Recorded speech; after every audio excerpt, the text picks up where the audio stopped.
Do I clap as well? If you want, yeah. Spike Cohen, the vice presidential candidate for the Libertarian Party. We're at the convention. Welcome. Thank you, Matt. It's great to be here.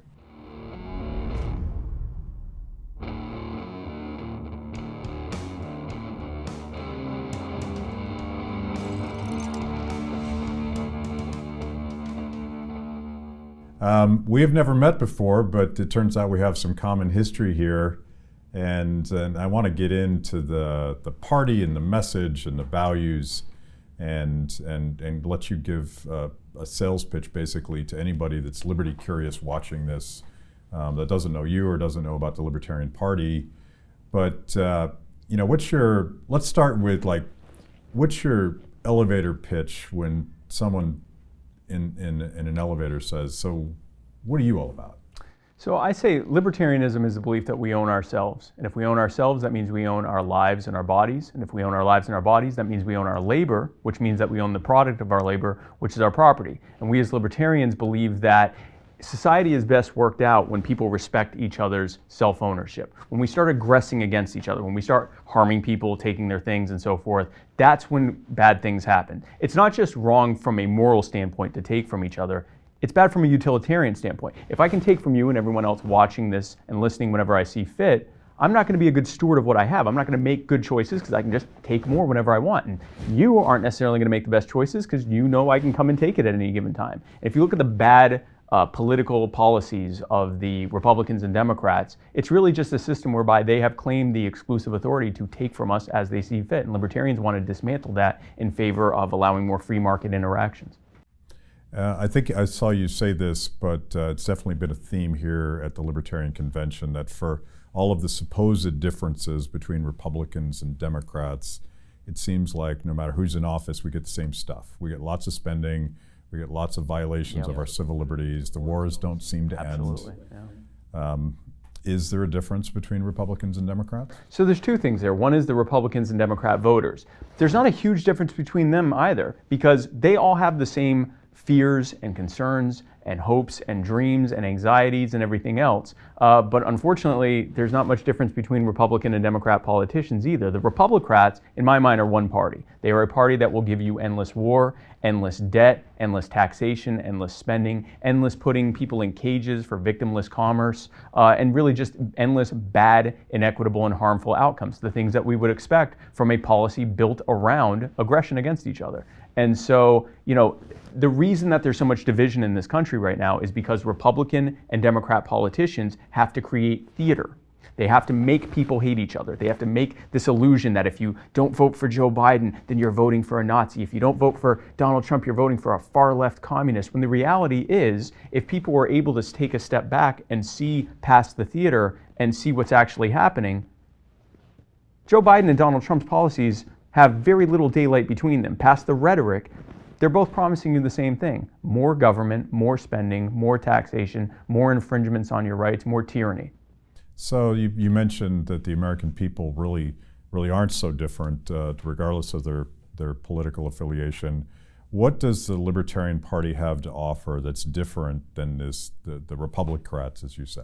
We put the power back in your hands. For the last 160, actually over 160 years, the Republicans and Democrats have had exclusive control of every lever of power in government, not just at the federal level, but at the state and local level as well, for 160 plus years. And what have they done with that? They have taken the power from us, they've taken the rights from us to give to themselves and the well-heeled billionaire cronies that have bought and paid for them and put them in office. And so they've created this system of patronage, this kleptocracy, a government of, by, and for theft. Not just theft of our property and our money, but theft of our rights, theft of our power, theft of our ability to thrive, because they want to keep us in a bad situation. They want to keep us as dependent and anxious and hopeless and fearful as possible. And so what libertarians propose is ending all of that, is putting the power back in your hands. Something I say a lot in this campaign trail is you are the power.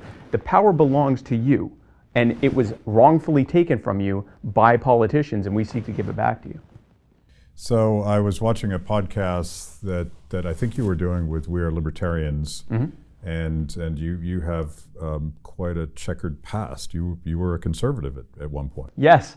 Oh man, the skeletons are out now already. Yes. I was actually a neocon, so I was the worst iteration of a conservative. Yes. I was a neocon. We have to, in my defense, I was 19 years old, 9/11 happened. I was horrified. I was scared. Is this going to happen every day now? And I'm watching the media. I'm watching the government. I'm watching all of this stuff. I'm getting all the signals I'm getting are that the reason we were attacked is because we are so free that there are people on the other side of the planet who hate us because we're so free. Look at how free we are. They want us to be subjected to their radical, religious theocracy that they want to create, and we have to go and counter that. We have to fight evil with good, and spread liberty and freedom through endless bombing campaigns. It sounds ridiculous now saying it, but I believed it. I was that true believer. I was the one saying we needed to use nuclear weapons if they don't give up Al Qaeda. And when I was told things like, well, the U.S. government created the Mujahideen, which is what was Al Qaeda, I would say, well, yeah, but that doesn't matter now because now we got to fight evil. And it took some very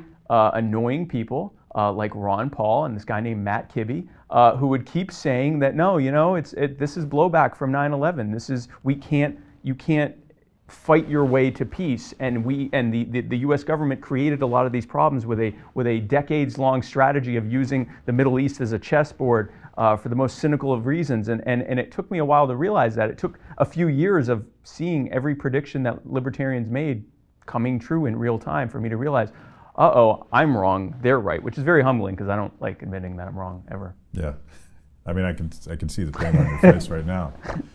There's it strikes me, and I've spent a lot of time communicating with conservatives, and when I sort of parse the labels, how we all identify ourselves and our tribes, is I think there's a lot of common ground between constitutional conservatives and classical liberals and libertarians.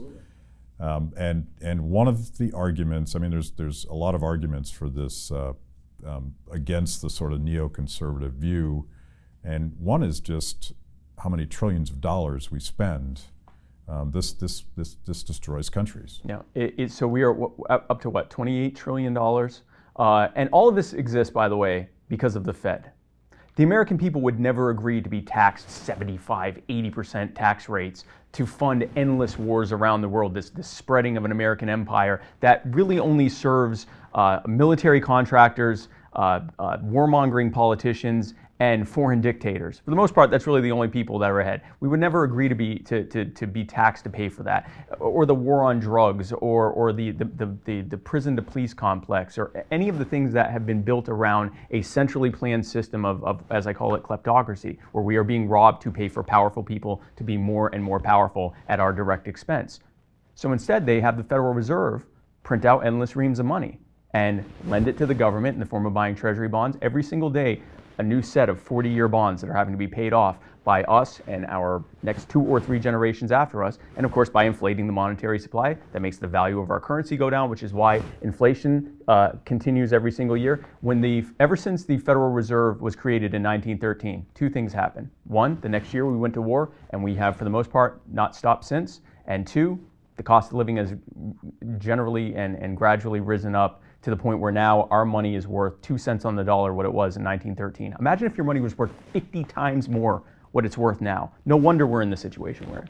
And it's such a regressive tax because it hits people whose savings and salaries are in cash, as opposed to really wealthy, smart people who know how to shuffle the decks of the cards in the deck. Ride the boom and bust cycles and all that, yep. But yeah, you're letting your Ron Paul come out right now. So just to be on record, you think we should end the Fed?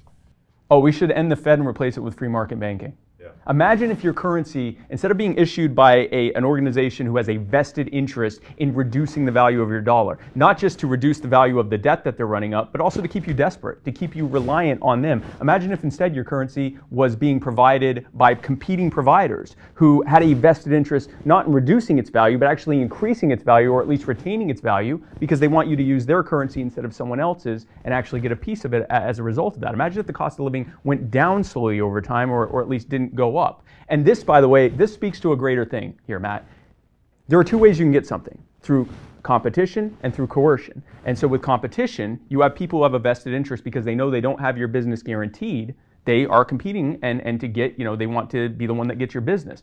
If it's through coercion, through a monopoly, they don't have to compete. They can just give you whatever service that they want to. And if it's really bad, then that's what you get.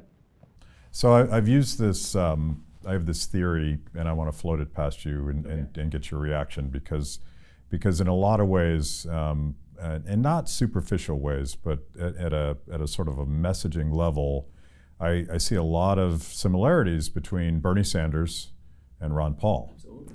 And they're both raging against the machine. They're raging against insiders gaming the system. They're against permanent war. They're against mass surveillance. They're against mass incarceration. They're against crony capitalism. And I think in a lot of ways, young people that are attracted to Bernie, and maybe AOC as well, they're attracted to those value propositions that we're getting screwed by people that are gaming the system. And yet, only libertarians have the answer to that, which is decentralized power. Yeah, I agree with that. One of the things that got me the nomination for the Libertarian Party vice presidency is to show that I was able to bring people in from the left. And the way I did that was I recognized that these aren't ideological socialists who want to, seize the means of production and all of that. Most of them are scared. Same thing on people on the right. Most people, voters, non-voters, most people right now are scared. What if I end up in an emergency room and it ruins me financially for decades? What if I end up with a chronic illness and I end up dying because I can't afford the care? What if I have hundreds of thousands of dollars in student debt and I can't get a job in my chosen field of study, or even if I can, I end up just paying off the debt for the rest of my life? And when they speak to people who are in older generations, they're told, well, when I was going to school, I just paid my way through it. Then I bought a house a few years later. Well, that's not how it works now. And so when someone like Bernie Sanders or AOC shows up and says, look at these people, they took everything from you. They put this debt on you. They put these policies on you. We're going to go and tax them and give you what you deserve. That is it is a value proposition, and it's a survival proposition. You're going to thrive through us taxing the people who created this system. It's a revenge proposition, but it's built around the idea that you have a right.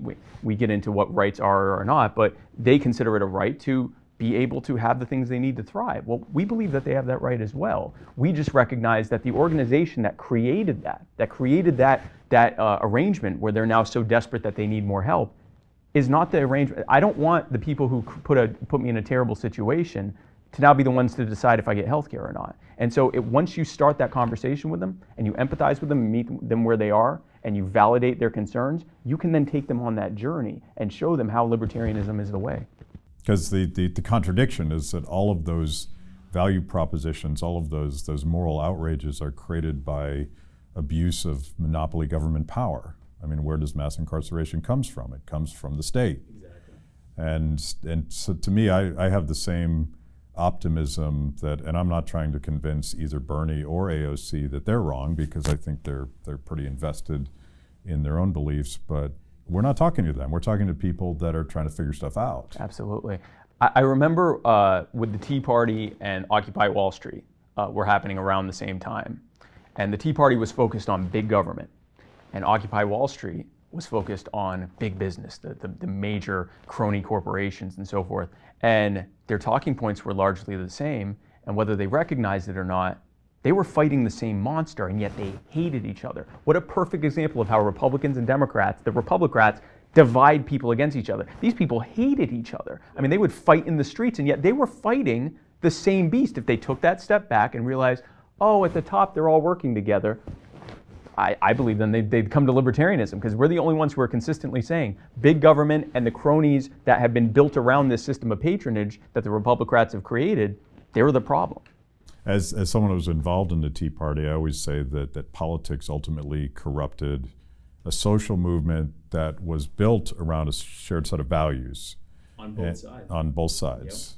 Yep. And the same with Occupy Wall Street. And in the case of the Tea Party, the Republican machine came in and demanded of them that they just support a slate of candidates instead of a slate of values that may be reflected by some candidates. Exactly. Occupy Wall Street within days was replaced by, I remember early Occupy, a lot of Ron Paul kids in that crowd. Mm-hmm. And then the Marxists came in and imposed over top of that an ideology that was just anti-capitalism, not anti-crony capitalism. Right.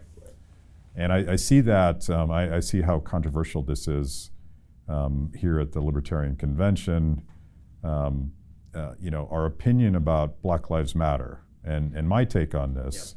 I mean, when I first heard that phrase, my knee-jerk reaction was, no, all lives matter. And it wasn't until I was able to talk to some Black Lives Matter activists from Ferguson who explained to me that what they were trying to say was that Black Lives Matter don't matter enough when it comes to the equal enforcement of our laws and our criminal justice system. Yeah. And I'm like 100% in agreement with that, and we all agree with that. But there does seem to be a fundamental difference between some of the early leaders of Black Lives Matter who openly say, I'm a radical Marxist, versus people that are marching in the streets just wanting the government to stop targeting people just because of the color of their skin. Oh, the movement has completely, it's like you said, it started as largely a college student movement that was built around a Marxist set of ideals. Over time, it has become people saying, like you just said, if we want to be able to say that all lives matter, we have to show that Black lives matter. We have to change the disproportionate use of harm and force against communities of color and other marginalized communities, or we can't honestly say that all lives matter in the eyes of the government, in the eyes of the law, in the eyes of how people are being treated societally. We have to be able to change that. You talked, in your speech yesterday, you talked a lot about the cause of equal justice and militarized police. What's your take on all that? Oh, I mean, we don't have enough time for my entire take on most things, actually, but I think the long and short of it is the biggest single problem is police aren't being held accountable. And that's why I'm glad that Libertarian Congressman Justin Amash has created has put together tripartisan legislature. I love that we were able to say tripartisan now, that's a thing now. Tripartisan legislation to end qualified immunity. And for those who don't know what qualified immunity is, essentially, imagine if you could go into a courtroom and say, Your Honor, I know that I'm being tried for murder, but I think what I did was perfectly reasonable. And the judge goes, oh, okay, well, if you're being tried, if you think it was reasonable, then I'll just throw the charges out. That's essentially what qualified immunity is. And we could spend an hour plus talking about what it is. But the breakdown is, it creates a system where Derek Chauvin, who murdered George Floyd, which sparked these protests, he had 17 other complaints against him, including wrongful death complaints. He may have murdered other people. And the Minneapolis Police Department, when they looked at Derek Chauvin, they did the same thing that police departments around the country do when they look at the bad apples in their bunch. They said, this cop is terrible. He's out here killing people. He's out here doing all sorts of damage and infringing on people's rights. But if we try to fire him, we're going to have to fight the police unions, and it's going to cost us an absolute fortune. And he's not really costing us anything staying on the force because of qualified immunity. We can't get sued, and neither can he. So we'll just keep him on. He'll eventually commit a crime, and we can get rid of him then. That's why this ended up happening. All of the other problems that happen, if police and government officials were held accountable for the infringements that they do on the lives and constitutional rights of people, then that would create a flip of that. So now the police departments would look at a Derek Chauvin and say, we got to get rid of this guy the first time he had a problem because we don't want to get sued. And the police unions, who also don't want to have to pay off all those lawsuits, would be doing the same thing. So you would now have them actively rooting out bad police, not just once they do something, but even before they enter the force. So that would incentivize good policing and punish bad policing and help heal that rift between the police and the public, especially the most marginalized among us. So it's interesting, the contradictions on both sides of the ideological spectrum. Oh, yeah. I don't really buy the left-right thing, but conservatives, when they hear your argument that you just made, they're going to hashtag the shit out of you. They're going to say, Blue Lives Matter, and they're going to argue that that's not really a problem. And what's interesting about that is conservatives very much understand that power corrupts, and their ideology is limited government because you can't trust unchecked bureaucrats with unlimited power. Exactly. And they would say that about the EPA, they'd say that about the Department of Labor, but when it comes to law enforcement, the actual people enforcing it, now you have to comply. They have their blinders on. Yeah. And the other half of that, I'll pick on the left for a little bit, because if they really want to take on police accountability, they have to do something about public unions. Yep. And that's a contradiction for them, because they believe that special privileges for government workers is an essential part of the sort of progressive mission. We have to protect them from accountability for the people. And so they have their blinders on, and it goes back to the theater you were talking about. Instead of doing something like Justin Amash's bill on qualified immunity, instead of actually structural reform, they get everybody yelling at everybody, and I'm not sure that anything real is going to happen this year. Unfortunately, because there aren't enough libertarians in office. Because again, the Republicans and Democrats have a vested interest in A, allowing problems to continue, B, if at all possible, making those problems worse, and C, making sure that everyone stays nice and hateful of each other as a result of it. So a perfect example, another thing that progressives could use some help on is the fact that they often want to keep creating more and more laws. Eric Garner wasn't murdered because the cops just walked up to him and said, hey, I want to murder you. That whole interaction started because he was selling loose cigarettes without collecting taxes. So this was an example where essentially a victimless crime, selling tobacco without collecting taxes or having a license to sell tobacco, resulted in someone being murdered, choked to death in front of people. And so we need to look at the reality that when you keep creating laws, that you're just creating more opportunities for interactions between armed people who have the authority to use whatever level of force to bring people into compliance and the public that they have to do that to. So that's something to look at there. What a great opportunity we have though, Matt. The Republicans and Democrats have built their entire system around keeping America entirely divided. We as libertarians want the opposite. We want to bring people together, and people naturally want that. So here I or you or someone else can come in, we can come in, empathize with them, meet them where they are, demonstrate that we're listening to them, identify their concerns, and then take them on the journey to unifying everyone behind what we all recognize, that we are free, we should have the power, and we should take that power back from them. And once we realize that it's not Republicans versus Democrats or conservatives versus or progressives, it's the state and its machinations versus us, then we are able to actually unify people and bring them together. So it does feel like that opportunity is there, and I feel like I've felt like it's been there for a while, and the hyper tribalism where the current Republican Party and the current Democratic Party seem almost exclusively based on what they hate about the other guys, and Trump very much represents this. He won just as a response to the things that Republicans he's embraced it. He has embraced the concept of, you don't even have to like my policies, I just hit the left and it makes them cry and you like it. Yeah. And I got news for you. The Democrats are going to come up with their guy that does that too, or their lady who does that too. AOC is kind of that to a lesser extent. Someone who, you like her policies, you don't like her policies, she hits the right and makes them cry. And that's the problem. If we are voting for people with terrible, abusive ideas that we otherwise would hate because they make people that we've been told to dislike cry when they say things, that's a problem. We're now engaging in theater that harms all of us. So you can see, maybe not so much in big L Libertarian Party registration. I don't actually know what that data is, but I do know that fewer and fewer young people are registering as Republicans or Democrats.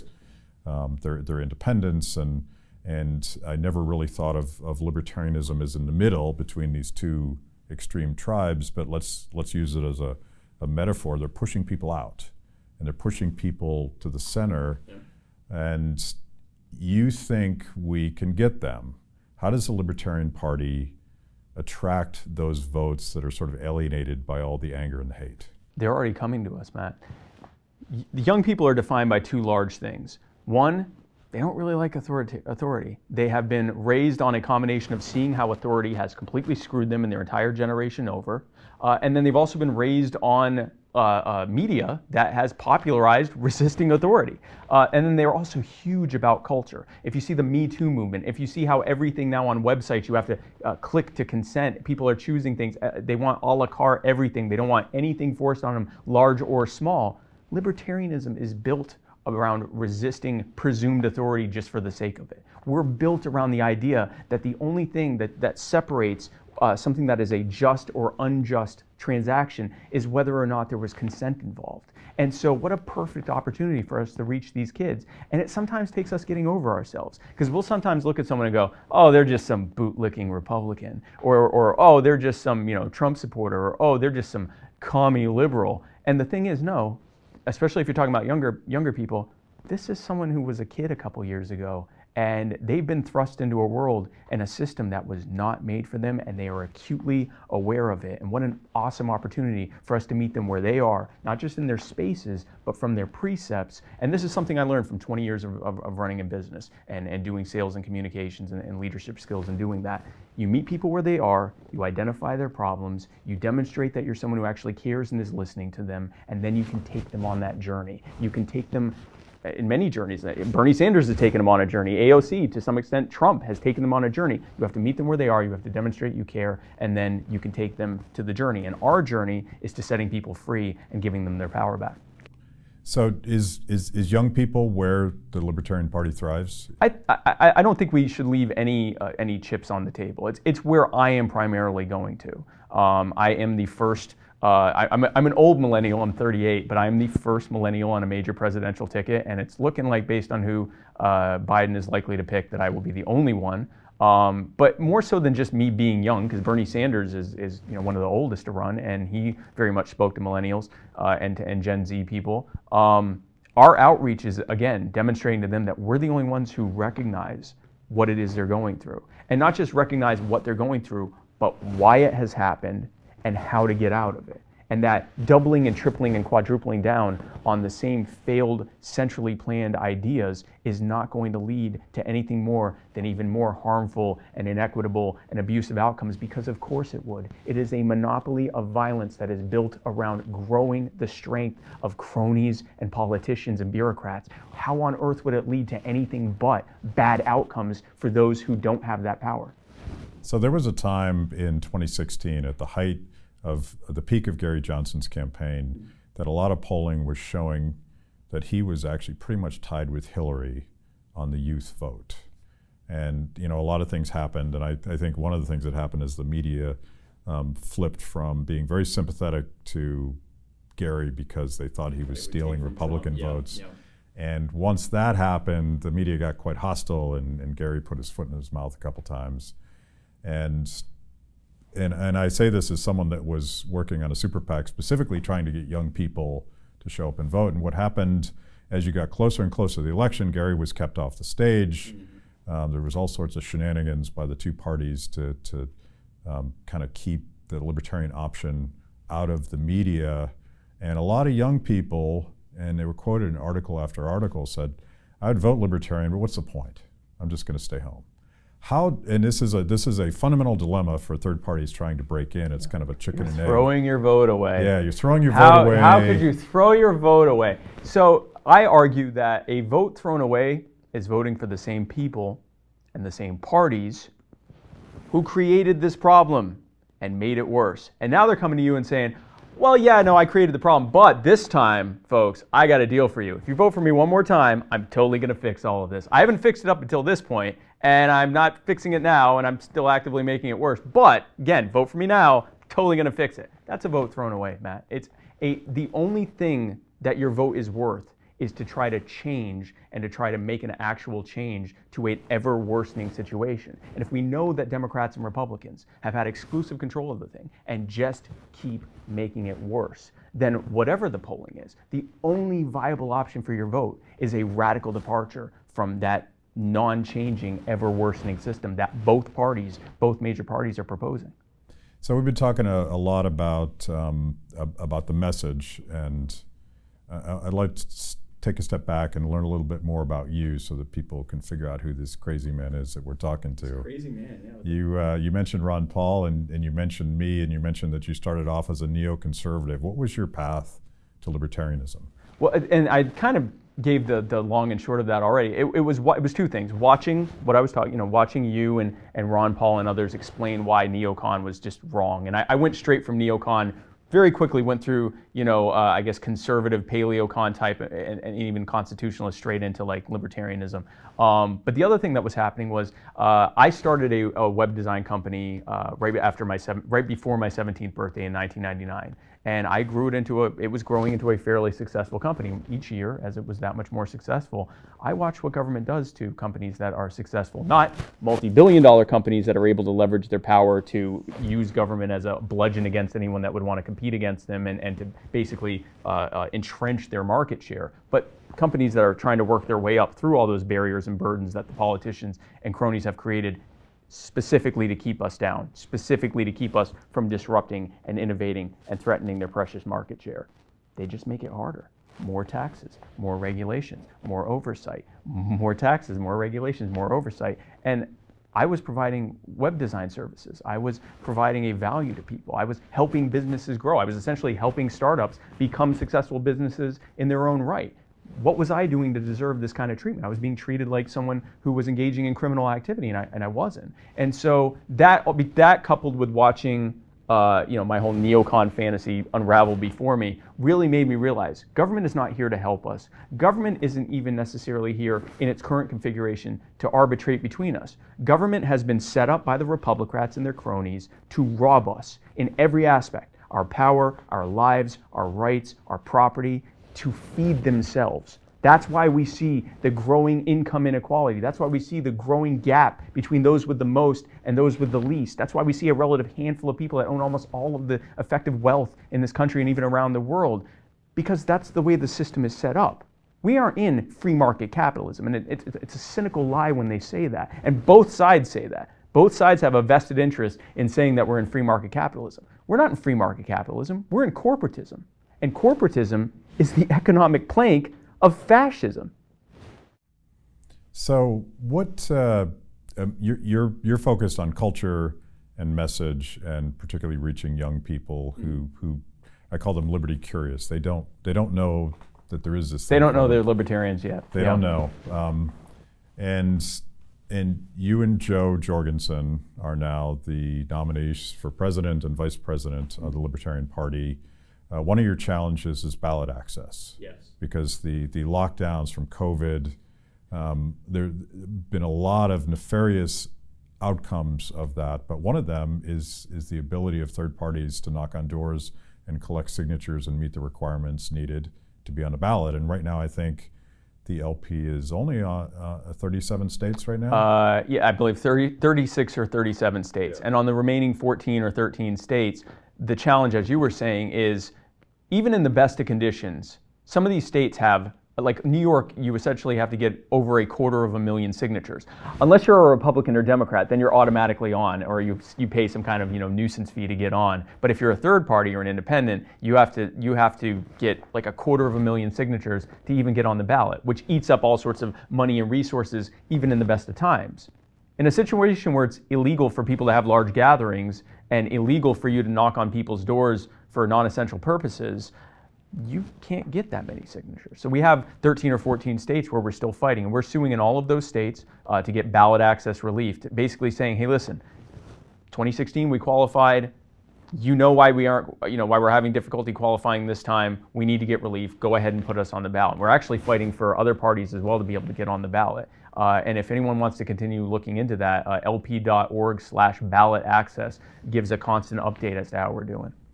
The other challenge for the Libertarian candidate is always getting on the presidential stage. Yes. And it's still a fundamental problem, even though social media in somewhat has leveled the playing field.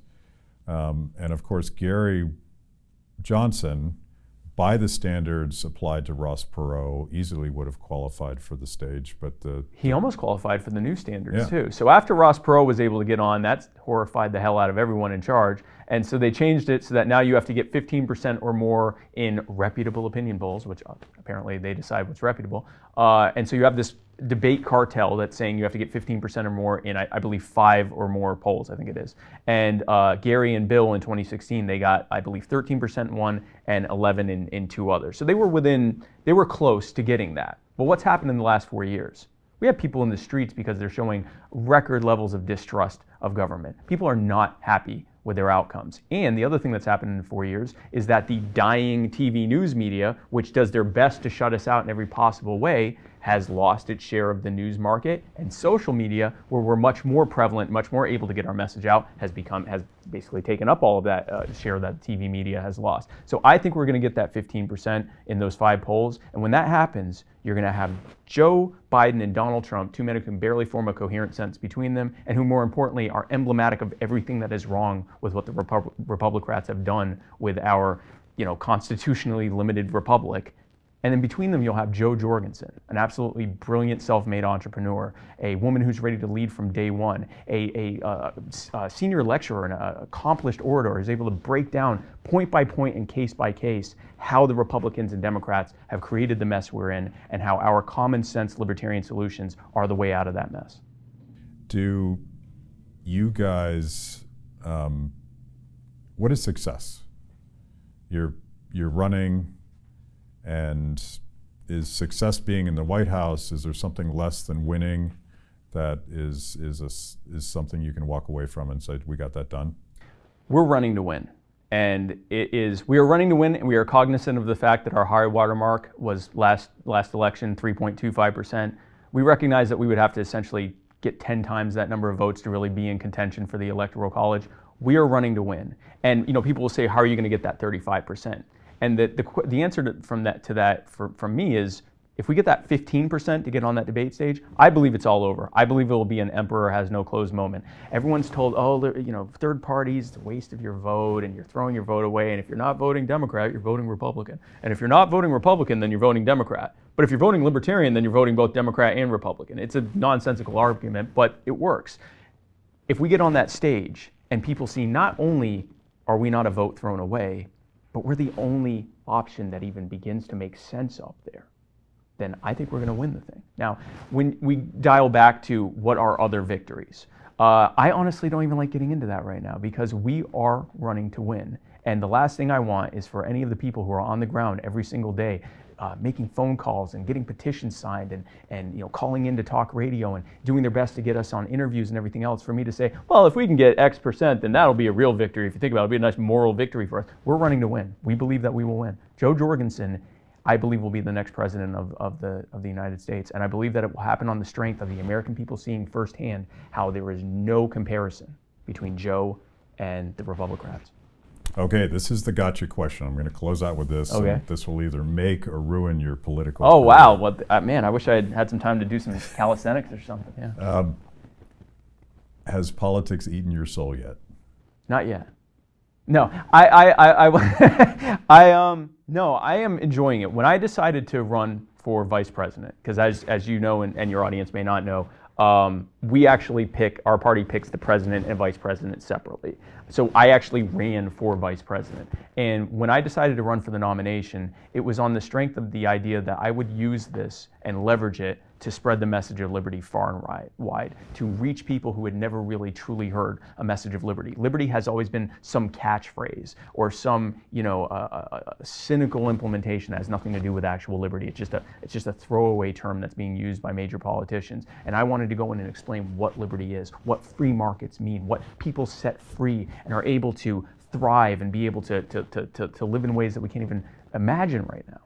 Because we are no longer having to deal with the bad, centrally planned, crony-friendly, arbitrarily defined and abusive policies that have been put in place by the Republicrats. That is what I ran to do, and I'm getting to actually do that. I mean, being able to be interviewed by someone who was a major inspiration for me to even become a libertarian, these things are, if anything, growing my soul. They're expanding my I don't even know what the word to use. I feel more alive every single day doing this. And maybe that'll change as things get tighter, I don't know. But I am in my glory right now. I'm getting to talk to people about liberty. I'm getting to, and no offense to you, as fun as this is, my favorite thing is to go into a hostile audience on a hostile interview. Someone who thinks libertarians are selfish, racist people who only care about themselves and they hate the poor. And by the time it's over, I've demonstrated that we care about them and that we have those solutions. And either I brought them to our side or I've at least planted a seed. If I can do that every day for the rest of my life, then I will live a very, very happy man in the meantime. Very cool. It's been good getting to know you, and I appreciate your time. Thank you, Matt. I appreciate yours as well. Thanks for watching Kibbe on Liberty. By now, you know this is the most important event of your week. So make sure you subscribe on YouTube. Click the little bell so you get notifications. Kibbe on Liberty, mostly honest conversations with mostly interesting people.